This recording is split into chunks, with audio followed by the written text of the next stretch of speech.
안녕하세요, 이광입니다. SRT로 유명한 하이비전이라는 업체가 있어요. 이 업체에서 매년 아주 재미있는 보고서 하나를 발표를 하는데 그 이름이 바로 방송 IP 전환 보고서라고 하는 거예요. 이 보고서는 매년 방송 실무에서 IP로의 전환이 어느 정도 이루어지고 있는지하고 방송 실무자들은 IP에 대해서 어떤 인식을 가지고 있는지를 매년 이렇게 체크를 하는 거예요. 아마 자기들 사업하기 위해서 간을 보는 거라고 볼 수도 있고요. 그런데 2021년 보고서를 보면 아주 재밌는 움직임이 포착이 됩니다. 이 보고서를 보면 현재 직면한 너희들의 문제가 무엇이냐라고 물었을 때 응답자의 42%가 IP로의 전환이라고 답을 했어요. 그리고 너희들의 방송 제작에서 지금 쓰고 있는 IP 기술이 있니? 라고 물어봤을 때 응답자의 41%가 NDI를 쓰고 있다라는 답변을 했습니다. 이거 굉장히 놀라운 일이에요. 아직 우리나라는 IP로 방송 전환을 해야 되나 말아야 되나 이걸 가지고 고민하고 있는 중인데 이미 글로벌 시장에서는 절반 가까운 현장이 IP로 전환이 완료됐다라는 것을 의미하기 때문에 그래요. 그래서 저는 이 보고서를 보고 이제 NDI에 대한 것들을 본격적으로 풀어봐야 되겠다라는 생각을 하게 되었습니다. 그동안 DBW라는 저희 회사의 자체 워크숍에서 NDI에 대한 이야기를 여러 번 한 적이 있어요. 하지만 국내 방송 제작사들의 반응은 그다지 좋지는 않았습니다. 하지만 최근에는 앞에 레포트에서 보신 것처럼 NDI가 워낙 많이 사용되기도 하고 NDI 자체에 대한 관심이 높아지다 보니까 굳이 방송사들이 아니더라도 게임 중계라던가 화상회의 솔루션, 원격 강의 솔루션 이런 다양한 솔루션들에서 NDI를 이용한 워크플로우들이 제한되고 있습니다. 먼저 NDI에 대해서 간단하게 좀 정리를 해보고 넘어갈게요.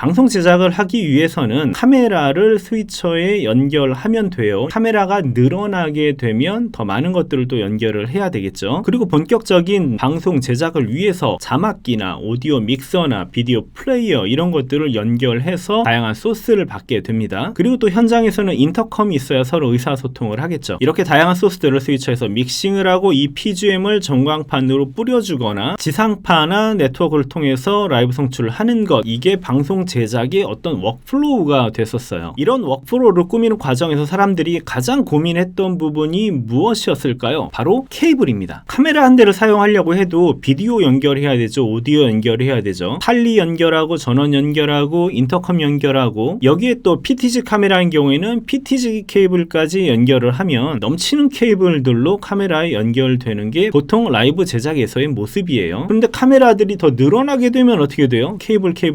그야말로 케이블들의 향연이 되는 거죠. 그런데 지금 시대가 2021년입니다. 언제까지 쌍팔년도처럼 케이블들 주렁주렁 달고 그렇게 쓰실 거예요. 그래서 나온 것이 바로 IP 비디오 전송 규격입니다. 그러니까 비디오, 오디오, 탈리, 인터컴 이런 것들을 따로따로 다 하지 말고 랜선 하나로 IP 신호 하나로 해서 보내자라고 만들어진 게 IP 비디오 규격이 되는 거예요. 그런데 IP 비디오를 전송하려면 여러 가지 문제점들이 있었어요. 그동안 첫 번째는 바로 딜레이가 생긴다는 거예요. 라이브로 들어오는 것을 무언가 IP로 바꿔가지고 다시 전송을 하게 되면 이 처리하는 시간이 걸리겠죠. 여기서 딜레이가 발생합니다. 라이브 비디오는 무조건 딜레이가 발생하면 안 돼요. 딜레이는 아주 치명적인 건데 IP 비디오는 딜레이가 발생한다라는 기존의 한계점들이 있었고요. 두 번째는 바로 화질이에요. 비압축으로 전송되는 SDI에 비해서 IP 비디오는 화질의 열화가 생겼기 때문에 그동안 IP 비디오를 잘 안 썼던 거고요. 세 번째는 네트워크의 특성상 소스를 찾아내기가 어렵다는 거예요. 어디에 어떤 소스가 있는지 알아야지 들어가 볼 텐데 SDI 같은 경우에는 이 케이블이 어떤 소스다라고 그냥 네임택 하나 붙이면 되잖아요. 근데 네트워크에서는 보이지가 않아요. 눈으로 볼 수가 없기 때문에 소스를 찾는 것이 굉장히 힘들다라는 단점이 또 있었습니다. 그래서 IP 비디오는 그동안 그렇게 활성화되지를 못했어요. 그런데 여기서 뉴텍이라는 회사가 이 모든 단점들을 한 방에 해결을 하는 NDI라는 프로토콜을 출시하게 됩니다. 그리고 그거를 무료로 공개해버리죠. 그래서 많은 업체들이 NDI 기반의 장비들을 출시하게 된 거예요. NDI는 네트워크로 전송되는 주제에 딜레이도 거의 없고요. 화질도 굉장히 좋아요. 그리고 여기에 메타데이터 영역에다가 PTZ 컨트롤이나 탈리, 인터컴 이런 것들을 실어서 보낼 수가 있기 때문에 이거 하나를 사용하면 일석삼조가 아니라 일석 한 5조, 6조 정도의 효과를 얻을 수가 있습니다. 여기까지가 보통 NDI에 대해서 설명하는 내용들이에요. 여러분들이 유튜브를 찾아 찾아보시면 이게 뭐 영어가 됐건 한글이 됐건 한 이 정도까지만 NDI에 대한 소개가 나와 있을 거예요. 저는 기왕에 시작하는 거 NDI의 역사서부터 기술까지 좀 깊게 파보자라는 생각이 들었어요. 제가 유튜브 컨텐츠를 계속 만들다 보니까 한 번 다룬 주제에 대해서는 두 번 다루기가 조금 힘들더라고요. 그래서 기왕 시작한 거 좀 깊게 이거를 하나의 공부하는 컨텐츠로 만들어 보자라는 생각에서 총 4부작으로 앞으로 NDI에 대해서 다뤄보게 될 겁니다. 자, 이제부터 전 세계 방송업계를 떠들썩하게 만들고 있는 NDI의 실체에 대해서 같이 한번 살펴보시죠.